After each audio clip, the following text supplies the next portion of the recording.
কারাগার সম্পর্কে তো অনেক মানে অনেক ভুল ধারণা ছিল। একেকজন একেক রকমভাবে বলতো যে কারাগার অনেক খারাপ একটা জায়গা, ওখানে গেলেই হচ্ছে যে খুব মানে টর্চার করা হয়। কিন্তু আজকে আসার পর তো দেখতেছি যে না, আসলেই অনেক ভালোভাবে আমাদেরকে প্রথমে ফুল দিয়ে বরণ করে নিল, তারপর সুন্দরভাবে বসতে দিল।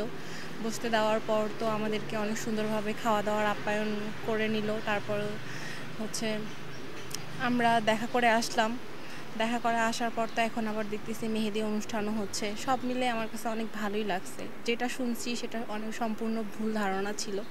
আজকে ভুল ধারণাটা একেবারেই হচ্ছে যে মাথা থেকে বের হয়ে গেল। তো ভালোই লাগলো সব মিলে। তো কারাগার সম্পর্কে হচ্ছে আমরা যেই ভুল ধারণাটা আমাদের মাথায় ছিল, কিন্তু আজকে তো সম্পূর্ণ মাথা থেকে বের হয়ে গেল। তো সব মিলে অনেক ভালোই লাগলো। এই ধারাবাহিকতাটাই যেন বজায় রাখে।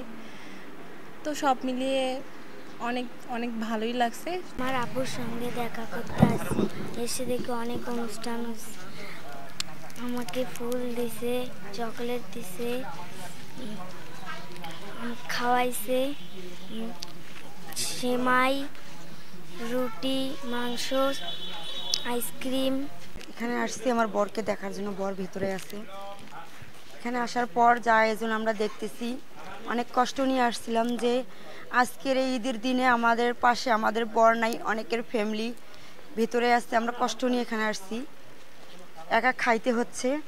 তো এখানে আসার পর আজকে আমরা যেগুলো আয়োজন দেখলাম, অনেক খুশি। সম্মান, আমাদের অনেক সম্মান করলো এখানে। আবার ভেতরে যা শুনতেছি যে ভেতরে খাওয়া দাওয়ার আয়োজন করছে অনেক, এগুলো শোনার পর আমরা অনেক খুশি। আমার চাচা এখানে কয়েকদিন হচ্ছে আসার, তাই এর আগে আমার আরও অনেক লোকজন ছিল, আমরা আসছিলাম, কিন্তু এরকম কিছু মানে পরিবেশ পাই নাই।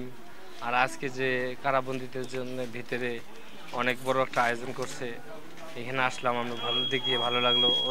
ওদের জন্য করলো, আমাদেরকেও যথেষ্ট আপ্যায়ন করছে। আর যাই হোক, এই পরিবেশটা যাতে থাকে যায় জেলখানায়, আমরা এরকমই চাই সবসময়। আমরা আজকে ভিতরে গেছিলাম, ওদের কাছে শুনছি আমার চাচা আছে। আজকে 2-3 দিন আগে ওদেরকে আম, কাঁঠাল, লিচু অনেক খাওয়া দিছি। আবার যারা গরিব দুঃখী আছে তাদেরকে কাপড় বিতরণ করছে।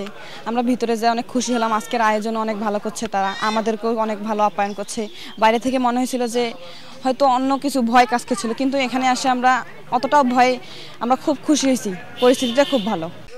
আসলে সারা বাংলাদেশেই আমাদের বর্তমান আইজি প্রিজন্স মহোদয়ের নির্দেশে সারা বাংলাদেশের সকল কারাগারেই আমরা ঈদের অনুষ্ঠানকে আরও আনন্দঘন করার জন্য বন্দি এবং বন্দির স্বজনদের সাথে এই বিষয়গুলো, আনন্দগুলো শেয়ার করার জন্য বিভিন্ন ধরনের পদক্ষেপ গ্রহণ করেছি।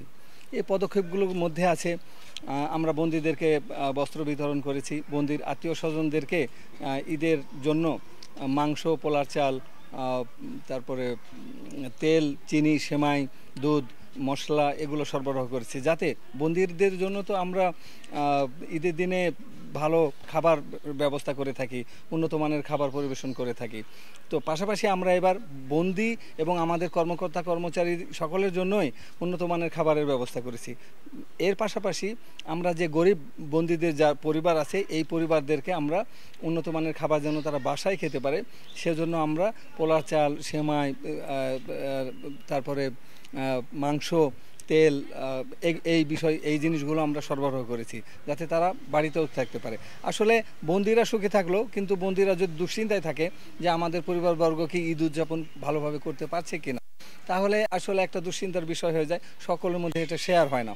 আমরা চাই যে এই যে ঈদের যে আনন্দ, এটা সকলের মধ্যে আমরা শেয়ার করি, কারণ এই বন্দীদের মধ্যেই কিন্তু আছে অনেক প্রতিভাবান বন্দী। তারা যেন চিন্তিত না হয়, দুশ্চিন্তাগ্রস্ত না হয়, এজন্য তাদের আত্মীয় স্বজনকে মিলে, সবাই মিলে আমরা একটা পরিবার। বন্দীদের স্বজন, আমাদের কর্মকর্তা কর্মচারী এবং এই সবাই মিলে আমরা একটা পরিবার। আমরা এই পরিবারে ঈদের আনন্দ সবাই মিলে করতে চাই। এই জন্যই আমরা বন্দীদেরকে ফুল দিয়ে শুভেচ্ছা জানাচ্ছি, তাদেরকে আমরা আপ্যায়নের ব্যবস্থা করেছি, তাদের সাথে আমরা সেলফি কর্নার রেখেছি, তাদের সাথে আমরা সেলফি তুলছি। তারপরে তাদের জন্য আমরা মেহেদি উৎসবের ব্যবস্থা করেছি। হ্যাঁ, বন্দীদেরকে নতুন নতুন জামা কাপড় সরবরাহ করেছি। এই সব কিছুই কিন্তু আমাদের উদ্দেশ্য একটাই, যে এই বন্দীদেরকে যেন আবার তাদের মানবিক গুণাবলীর যেন আমরা বিকাশ ঘটাতে পারি, তারা যেন সমাজে পুনঃপ্রতিষ্ঠিত হতে পারে, হ্যাঁ, পুনর্বাসিত হতে পারে, সেই চেষ্টাটা আমাদের মধ্যে রয়েছে। কারাগার এখন আর শাস্তির জায়গা নয়, বরং এটি একটি সংশোধনাগার এবং এটা বন্দীদের সংস্কার এবং পুনর্বাসনের একটা উপযুক্ত কেন্দ্র। তো এই লক্ষ্য নিয়েই আমরা কাজ করে যাচ্ছি। আমার মনে হয় বা আমরা জানি যে বাংলাদেশের সমস্ত কারাগারগুলোই বিশেষ পদক্ষেপ এবারের ঈদে গ্রহণ করেছে, যাতে বন্দী এবং বন্দীদের স্বজনদের সাথে আমরা ঈদের আনন্দটা শেয়ার করতে পারি এবং ভাগাভাগি করতে পারি, সবাই মিলে এই আনন্দটা উপভোগ করতে পারি। আপনারা জানেন যে আগামী পরশুদিন আমরা বন্দীদের জন্য রেখেছি সাংস্কৃতিক অনুষ্ঠান। এই অনুষ্ঠানে বন্দীরা আনন্দ করবে ও আনন্দ উপভোগ করবে। বন্দীদের স্বজনদের জন্যও আমরা বাইরে কিছু অনুষ্ঠান রেখেছি সেদিন, যাতে তারাও এই আনন্দটা উপভোগ করতে পারেন এবং তারা একটু ভালো থাকতে পারেন। তাদেরকে একটু মানসিক প্রশান্তি দেওয়াই আমাদের লক্ষ্য, যে তারা সবাই তো পাপকে আমরা ঘৃণা করতে চাই, পাপীকে নয়। তো যার জন্য যারাই এখানে আসবেন, অপরাধ করে হোক অথবা যে কোনোভাবেই হোক, আমরা তাদেরকে সংশোধন করতে চাই, সমাজে পুনর্বাসন করতে চাই। এই লক্ষ্য নিয়েই বাংলাদেশ জেল কাজ করছে। সবাইকে ঈদের শুভেচ্ছা।